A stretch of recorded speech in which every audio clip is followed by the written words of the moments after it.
Alhamdulillah.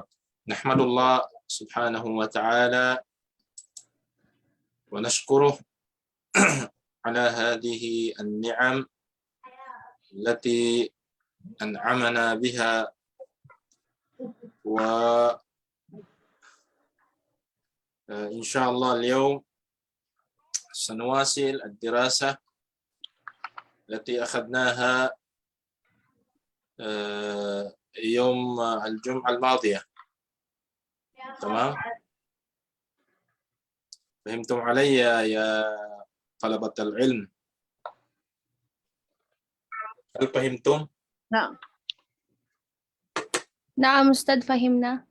ما شاء الله تبارك الله. وقد وصلنا إلى الصفحة رقم كم؟ صفحة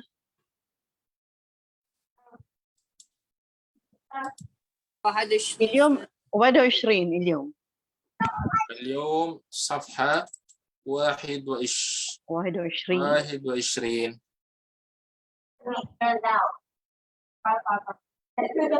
دقيقة. ما الموضوع تكلمنا في هذه الصفحة 21؟ أي موضوع تكلمنا عنه؟ Anong paksa na talakay natin dyan sa safha na yan? Ay موضوع تكلمنا عنه. ما في مشكلة. أنتم تتكلمون باللغة التجالوج. تمام؟ هل فهمتم علي يا شباب؟ Nagtas. Sige po sister, inshallah may tanong si yung bilabid ng mahal natin mudir. Sige po. Assalamualaikum Ustaz. Wala po akong tanong, yung lang tanong po ninyo. Parang may tanong po kayo Ustaz. Tinatanong niyo pag-aralan ba natin? Parang po. Sa topic po to? Ano pong topic na talakay natin noon? Yung Ustaz, ang natalakay po natin tungkol dyan sa page na yan, magmula sa page 20, ay tungkol kung bakit po napili ang Jaziratul Arab na panggalingan ng Risalatul Fatimah. Opo. Ito po yung tapos saan po tayo nagtapos ng kuwan natin? Saan yung pang-anim natin hanggang number 6. Bali ngayon, anong number na tayo? Number 3 ba? Hindi. Number 7 na Ustad sa page. Okay. Number 7. Okay. Mashallah. Tabarakallah. Okay. Dito sa number 7. Saglit, i-share ko muna para Bax. Assalamualaikum. Assalamualaikum. Warahmatullah. Saglit lang po, hindi pala nakakonek yung isa kong tawag doon? Monitor.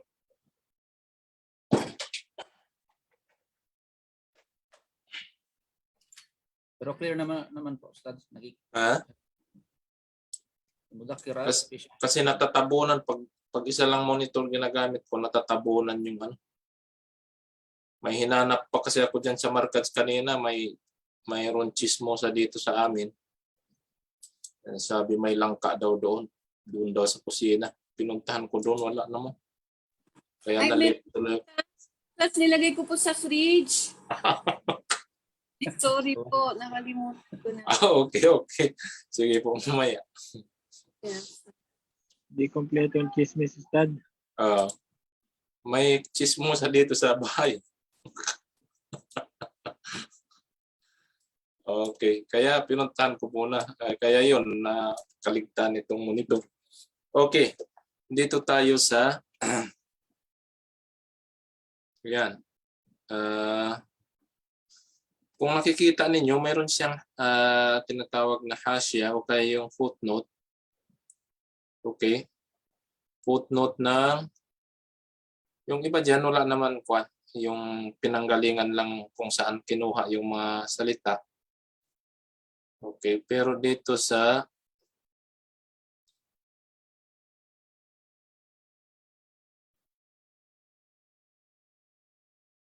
itong sana yung kwan.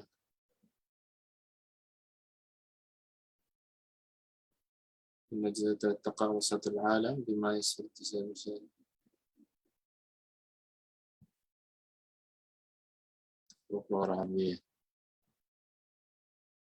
itong hasya na ito.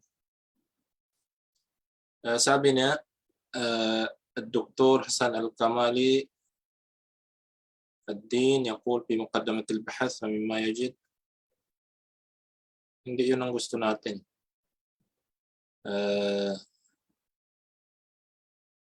May yung sinabi ni Ibn Khaldun. Saan na yun?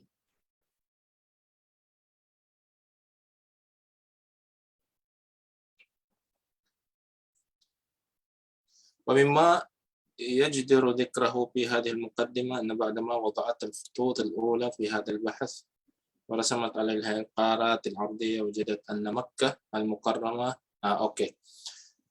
Dito sa hasya, pinaliwanag niya dito, pinaliwanag ng author ng libro natin dito sa footnote. Sinulat ko pa yun kanina sa opisina. Okay, sa footnote, ito, malinaw po ba? Nakikita ninyo yung nakashare? Opo, Ustad. Okay, footnote yan. Kung makikita ninyo, footnote ng nasa taas. Sabi niya, dito sa pag-research niya, ورسمت عليه القارات الأرضية وجدت أن مكة المكرمة هي المركز الدائرة تمر بأطراف جميع القارات أي أن الأرض اليابسة على سطح الكرة الأرضية موزعة حول مكة المكرمة توزيعا منتظما وأن مدينة مكة المكرمة في هذه الحالة تعتبر مركزا للأرض اليابسة وصدق الله العظيم إذ يقول وكذلك أوحينا إليك قرآنا عربيا لتنذر أم القرى ومن حولها وتنذر يوم الجمع لا ريب فيه. Ito yung matatagpuan natin sa Surah Ash-Shura, ayat number 7, Surah Ash-Shura. Ang kabuuan po ng hasya na ito, yung footnote na ito, ini-explain ng author yung tungkol sa kalagayan ng Makkah. Siya ay napapaikutan ng mga lupain na yung tuyot na lupain, walang tubig. Okay? Yung paligid nito, wala, kung hindi lang yung Zamzam na itinakda ng Allah subhanahu wa ta'ala upang mabuksan dyan sa lugar na yan, napakakuan, kasi bulubundukin, walang tubig, walang lahat, napapaikutan ng mga lupain na lupain na tuyo o kaya yung mga mabato na mga lupain. Tapos napapaikutan din siya al-muzaza hawla Makkah. Tapos sabi niya ang Makkah na yan, ang Makkatul Mukarramah, siya ay talagang maganda yung pagka-form niya. Pagkos siya ay nasa sentro siya ng continents, ang Makkah. Okay, siya yung sentro ng continents. Kaya sabi ng Allah dito sa ayat, وَكَذَلِكَ أَوْحَيْنَا إِلَيْكَ قُرْآنًا عَرَبِيًّا لِتُنذِرَ أُمَّ الْقُرَى. Okay? وَمَنْ حَوْلَهَا. Ito yung shahid ng ayat.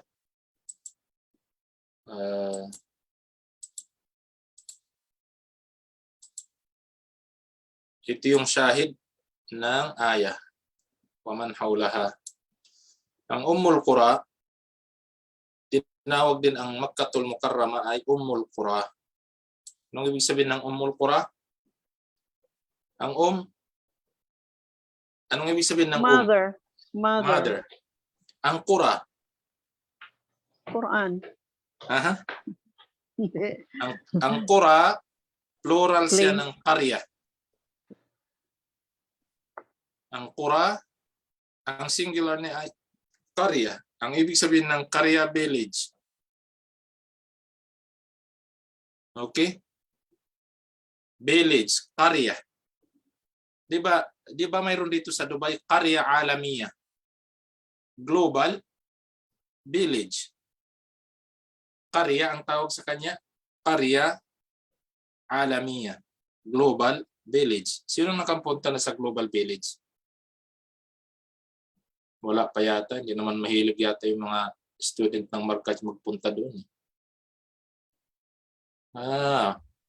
Nakapunta Walang na po mahilig. ako, Ustads. Ha? Nakapunta na po ako, Ustads. Noon pa. Mayroon pala mahilig dito. Nandyan po ako. Ay, hindi naman. Lagi, Ustads. One time lang. Okay. Parehas po tayo. Ako nakapunta ako isang bisis. Kasama ko sila Ustad Adib, Ustad Cars. Kami yung mga may tiningnan lang kami binili pero hindi din nakabili. Yun ang masaklap. Okay, ang tawag yan sa global village, qarya alamiya. So ang qarya, singular siya ng al-qura. At ang ibig sabihin ng qarya ay village. So ang qura, anong ibig sabihin ng qura? Ummul qura. Paano natin bibigyan ng meaning? Ang Ummul Qura, mother of the Village. villages. Ha? May plural ba? Villages? Villages. Okay. Kasi plural siya eh. Ummul Qura. Mother of, tinawag siya ang Makkah, mother of the villages. Waman hawlaha at yung paligid nito. Hindi natin nabigyan ng kahulugan yung Quran. Sabi niya, wakadhalika, sabi ng Allah, wakadhalika auhayna. O Muhammad, ganun din.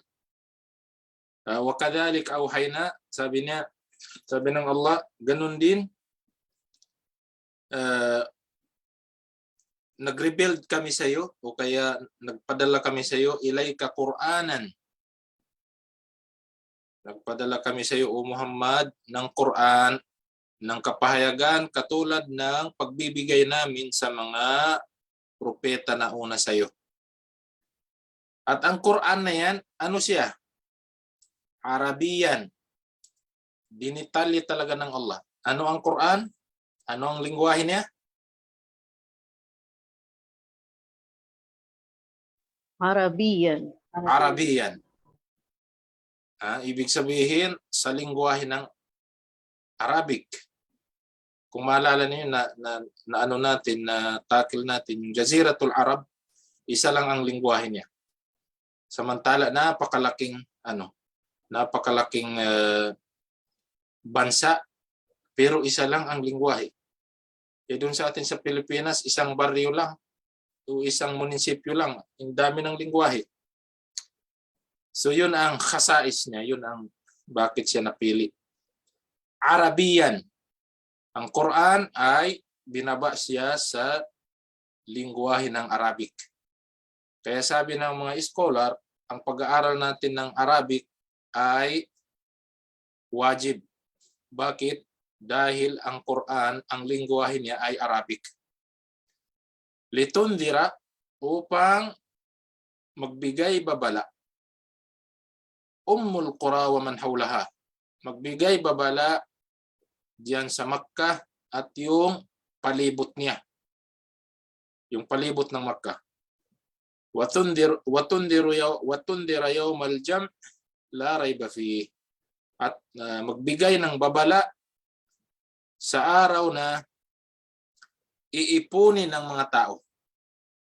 Yawmul jam', ibig sabihin araw ng, subhanallah, nakakatakot ito. Araw na iipunin na tayo ng Allah. makikita na natin yung gawain natin. Allahul Musta'an. Naway tayo ay magtagumpay at tanggapin ng Allah ang ating mga gawaing mabuti. Nakakatakot ang araw na yan. Wa tundira yawmul jam', sabi ng Allah, magbigay ng babala sa araw na iipunin na ng Allah ang mga tao. At ang araw na yaon ay la rayba fi. Ang araw na yan ay la rayba fi. Wala talagang pag-aalinlangan. Araw na walang duda. Darating talaga siya. Hindi siya haka-haka, hindi siya chismis, hindi. Siya ay talagang darating. Okay mga kapatid. So yan ang hasya o kaya footnote ng author. Ang sumunod mga kapatid, number 7. Okay, sino makabaris dito sa akin?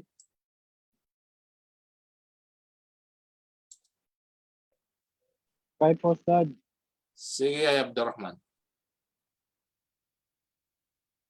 Inna Makkatal mukarramati. Okay, mashallah. Barakallahu fik. Inna Makkatal mukarramah. Ang Makkah, tinatawag, sanaho. Anong tawag natin sanaho ng Makkah? Nung nasar. Ha? Ismon? Nung nasar. Ha? Ismo alam. Noong minasart, Ustad? Hindi yan siya tumatanggap ng Tanwin? hindi siya tumatanggap ng tanwin at hindi din siya tumatanggap ng Kasra. kasra. Anong tawag natin pag gano'n?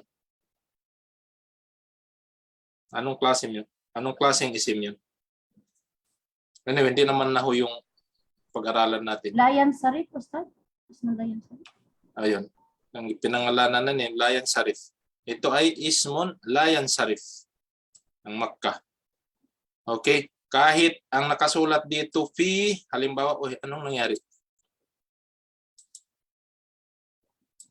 Kahit halimbawa, dito ay fi, ang bawel niya ay patha pa rin. Fi Makkatal Mukarramah. Bakit hindi siya tumatanggap ng kasra?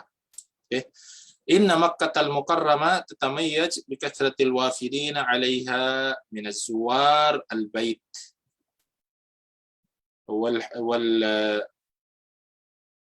wa hujajihi wa ashabut tijara wa muntadayat al-adab wal-shi'r. وهذا يسهل انتقال الرسالة إلى جزيرة العربية عبر الآعدين من مكة إلى بلادهم كل عام. Tingnan ninyo. Ang Makkah, mayroon siyang kakaibang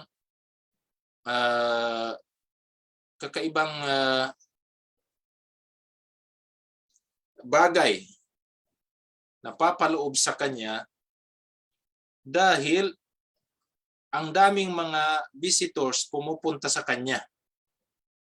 Okay? Ang daming visitors pumupunta araw-araw. Wala kang makikitang lugar sa balat ng lupa na araw-araw, ngayon lang pandemic medyo kuhan, pero araw-araw daming tao sa Makkah. Dahil sa mga nag-uumrah, lalo na ngayon, panahon ng Hajj, sabi na, yung mga nag-Hajj, yan, maraming bisita pumupunta, maraming mga visitors, marami rin mga tujjar, marami rin mga businessmen nagpupunta, muntadayat, adab, at saka yung mga conference, maraming conference ginaganap sa Makkah. Wahada, dahil dito sabi niya, dahil sa dami ng tao pumupunta sa kanya, nagiging madali ang pag-transmit ng risala, ng mensahe ng Islam galing sa Makkah papunta sa Jaziratul Arabiya, papunta sa Jazira al-Arabiya. abral aidina min Makkah ila biladihim kullu am. Yung mga taong pumupunta doon tapos bumabalik sila sa kanilang mga lugar. Dala-dala nila yung mensahe ng Islam, yung kwento ng kanilang pag-hajj, da'wa na yun. Ha?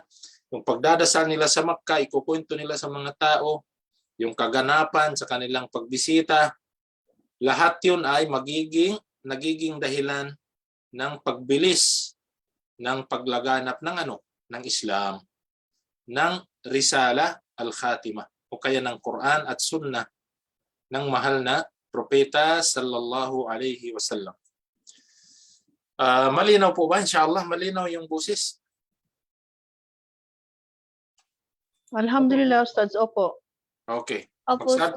Magsabi lang kayo pag hindi malinaw. Wahal kana Islamul Ansari illa an tariq mausimul Hajj.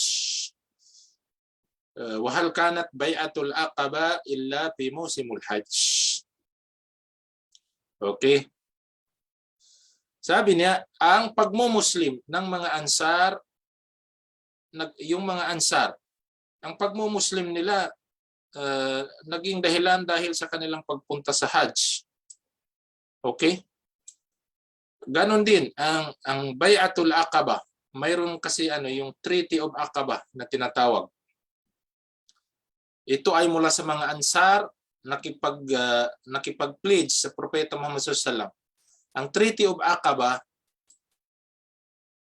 Aqaba, ito yung tinatawag na Bay'atul Aqaba illa fi mausimul Hajj. Naganap ito sa Hajj. 12 mula sa mga sahaba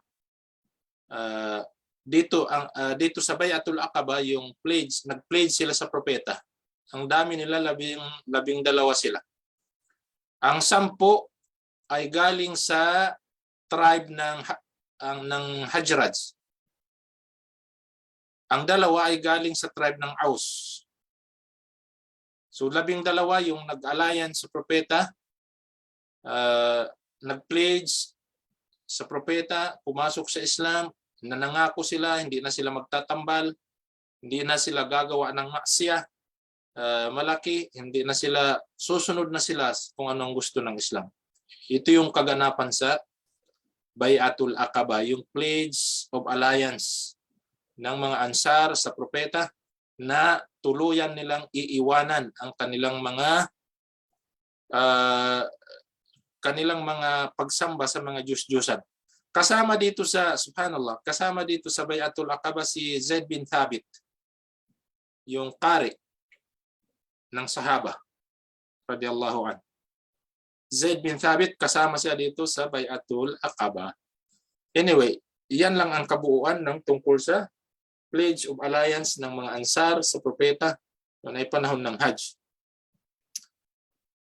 Yaqul Ibn Khaldun fi muqaddamatihi, ito na yung hinanap ko kanina, hindi pa tayo.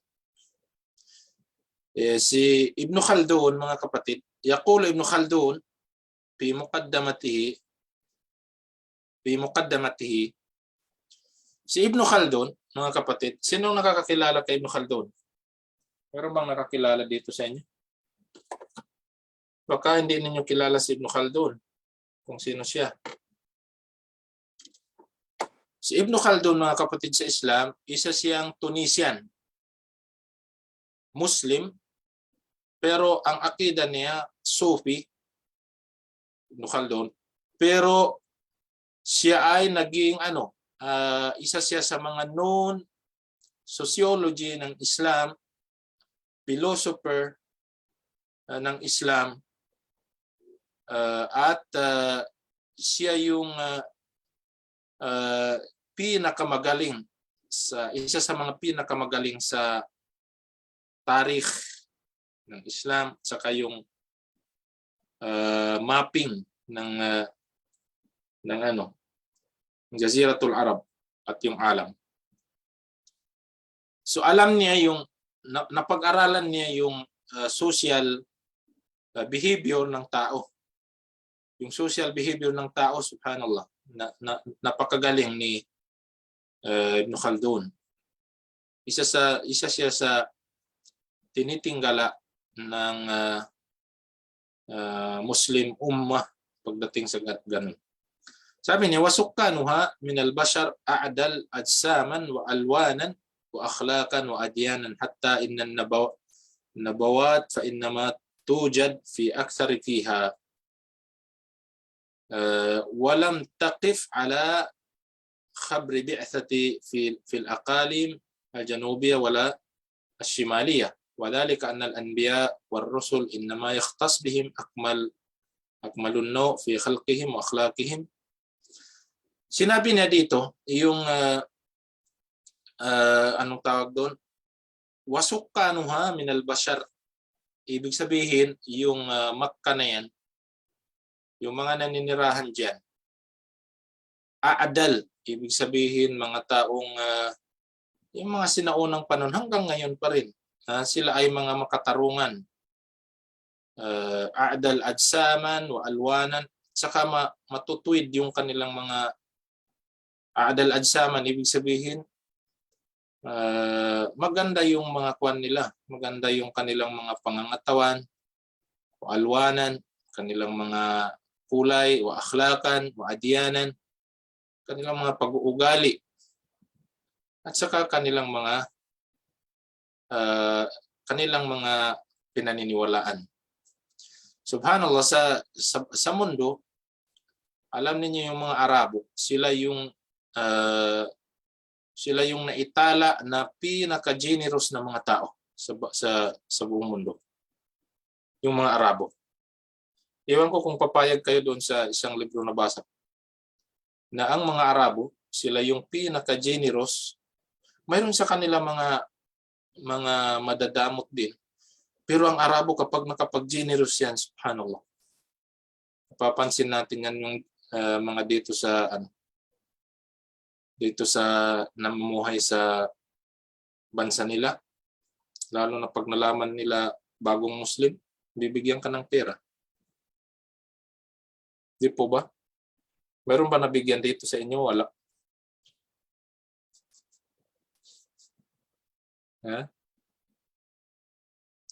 Yung mga Arabo, yan yung kwan nila. Talagang.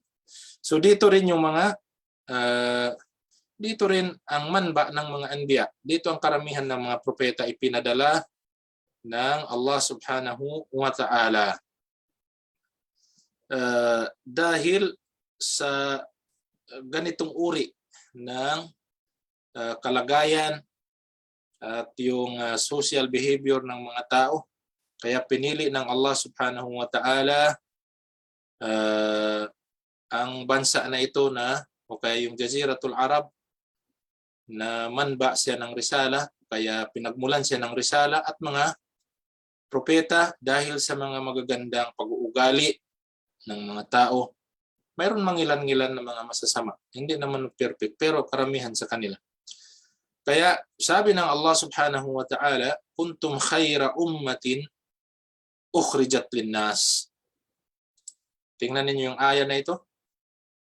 Ito ay matatagpuan sa surah Al-Imran, aya 110.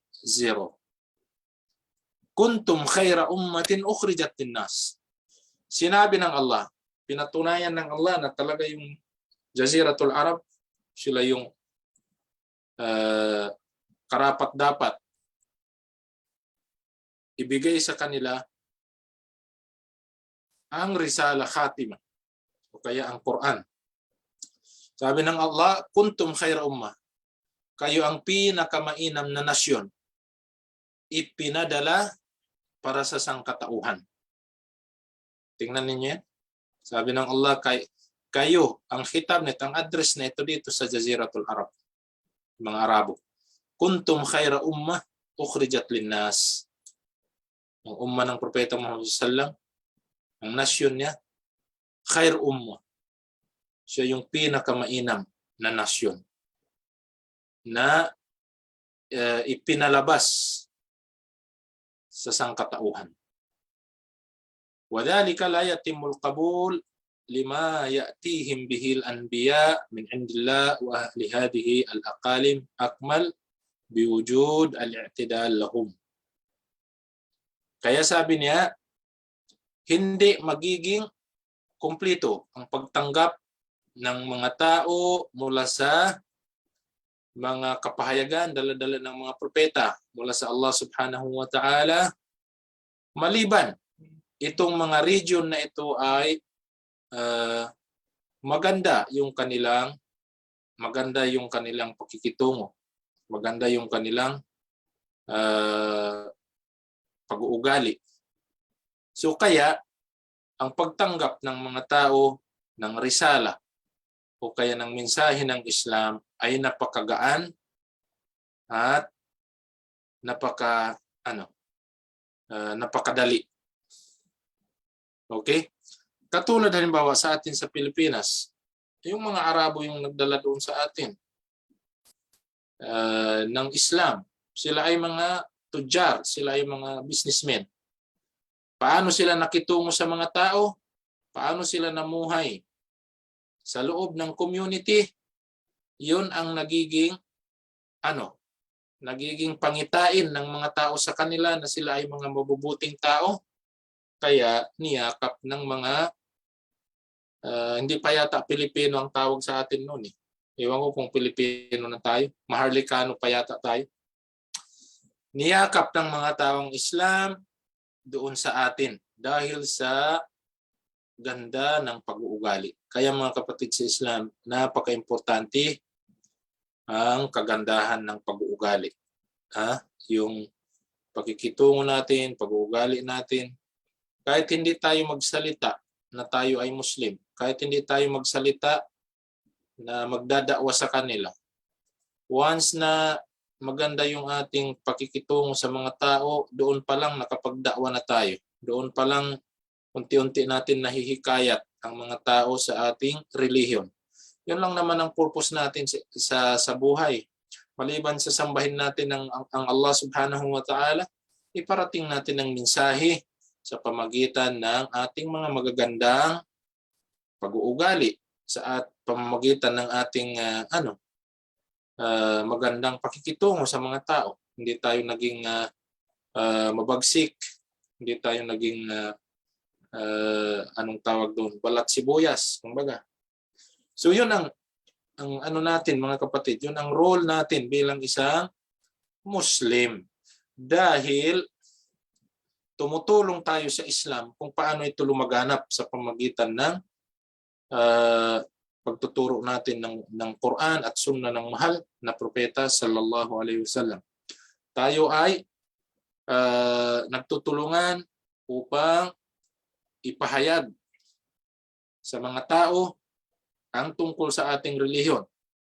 Dahil ngayon, ang Islam, binabrand nila na terroristic religion.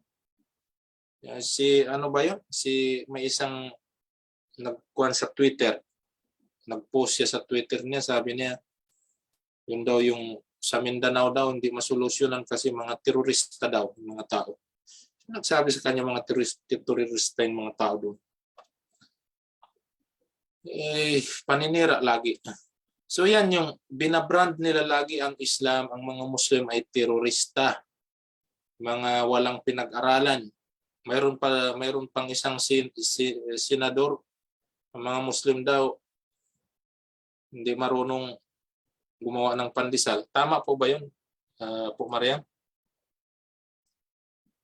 Hindi po, Ustads. Maraming gumagawa ng pandesal dito. Opo. Muslim Pero na may bakery. Pero may nagsabi po ganun na isang senador. Hindi daw kahit daw pandesal hindi marunong ang mga Muslim. Hindi nila mag-research kaya sila kung sino yung mga scientist ng mga Muslim na hanggang ngayon pinakinabangan ng mga non-Muslim ang kanilang mga naimbento, kanilang mga nagawa. Sila minsan pag nagsalita sobra-sobra, pero tayo tahimik lang tayo. So yun mga kapatid sa Islam, ang tungkol sa bagay nito. Wala'allana bidhalika nudriku تميز هذه الجزيرة العربية التي اختيارت بإصطاف إليها لتكون محبط الوحي ومنطلق الرسالة الخاتمة وقبلة المسلمين. Okay. Sabi niya, dito makikita natin, sabi niya, ang Jaziratul Arab, pinili talaga siya ng Allah subhanahu wa ta'ala na siya yung pagmulan ng risala, ng revelasyon o kaya ng mensahe ng Islam mula sa Allah subhanahu wa ta'ala, at pinili din siya talaga na magiging kibla, kibla ng mga Muslimin. Ito yung direksyon natin. Bilang mga Muslim, kapag tayo ay nagdadasal, hindi tayo humaharap sa Europe. Hindi tayo humaharap sa ibang continent. Bagkus tayo ay humaharap sa Makkah. Nandoon yung kibla natin. So yun talaga, pinili ng dakilang Allah subhanahu wa ta'ala. Okay, so dito yung hasya na ito, hasya rin ito ni Ibn Khaldun. قسم ابن خلدون العالم إلى 7 مناطق أبعدها في الشمال والجنوب الأول والسابع ثم الثاني والثالث ثم الثالث والخامس ثم الرابع في الوسط، وهذه الثلاثة الأخيرة هي التي يشيرها إليها بقوله وسكانها. Ito na-discuss na natin kanina. Yung sukkanuha doon sa taas, yung sinabi ni Ibn Khaldun, sabi niya, wasukkanuha, ito. Yung tinutukoy niya dito, yung Jaziratul Arab. Okay? O kaya mismo yung Makkah al-Mukarramah. Dahil si Ibn Khaldun, pinili niya o kaya hinati niya ang mundo sa 7 bahagi. Tapos sabi niya, ab'aduhuma fi shimal wal janub. Ito yung mga kwan niya. Hatian niya ng daigdig. Mayroon sabi niya sa north, pinakamalayo, at yung south. Tapos sabi niya, al-awwal was-sabi, thumma ath-thani was-sadith. Tapos binanggit niya dito, wa hadhihi ath-thalatha al-akhira hiya allati yushiruha ilayha biqawlihi wa subhanahu. Ito yung tinutukoy niya doon sa taas, yung bandang Jaziratul Arab. So yan mga kapatid, ang tungkol dito sa paksa natin. Inshallah subhanahu wa ta'ala, lumagpas na pala tayo sa oras. Ito yung kabuuan ng bakit pinili ng Allah subhanahu wa ta'ala ang Jaziratul Arab. Siya yung pinagmulan ng Risala al-Khatimah. Ito yung mga quality niya, ito yung mga tamizat, yung kakaiba niya sa ibang mga lugar, sa ibang mga bansa. Bakit pinili ng dakilang Allah subhanahu wa ta'ala na gawin lugar na doon niya ipapadala ang mga propeta, doon din niya ipapadala ang kapahayagan dahil sa mga kakaibang quality o kaya kakaibang ugali ng mga tao, kakaibang lugar ang Jaziratul Arab sa ibang mga lugar. Lalo na pagdating sa mga lingwahe na kung saan iisa lamang ang ginagamit sa laki ng bansa, iisa lamang ang salita na ang lugha Arabiya. So I hope inshallah subhanahu wa ta'ala dito muna tayo. Lumagpas na tayo sa oras. Inshallah isa-summarize natin ng pahapyaw ulit sa pagkikita natin ang tungkol dito bago tayo tumungo dito sa panibagong paksa, ang Miza Khatm Risalat Birisalati Muhammadin sallallahu alaihi wasallam wal umam bi ummati Muhammadin sallallahu alaihi wasallam. Insyaallah subhanahu wa ta'ala. Hanggang dito na lamang mga kapatid. Wa jazakumullahu khairan anil Islam wal muslimin. Wa barakallahu fikum. Hilingin natin sa Allah subhanahu wa ta'ala na maging kapaki-pakinabang ang sandali inupo natin dito upang talakayin natin ang mga bagay-bagay hinggil sa sira ng mahal na propeta sallallahu alaihi wasallam. At ngayong araw mga kapatid, araw ng Friday, paramihin natin ang ating pagsasalawat sa mahal na propeta sallallahu alaihi wasallam. Pagbabasa natin ng Suratul Kahf at pagdudua natin sa pagitan ng Asar at Maghrib. Dahil sabi ng mga ulama, may oras at panahon sa oras na yan, na mayroon oras sa panahon na yan na hindi binibigo ng Allah subhanahu wa ta'ala ang sinuman manalangin sa kanya at tinatanggap ng Allah yun sa kanya. Masya Allah. So hanggang dito na lamang. Assalamualaikum warahmatullahi wabarakatuh. Waalaikumsalam warahmatullahi wabarakatuh. Waalaikumsalam warahmatullahi wabarakatuh. Jazakumullah khair.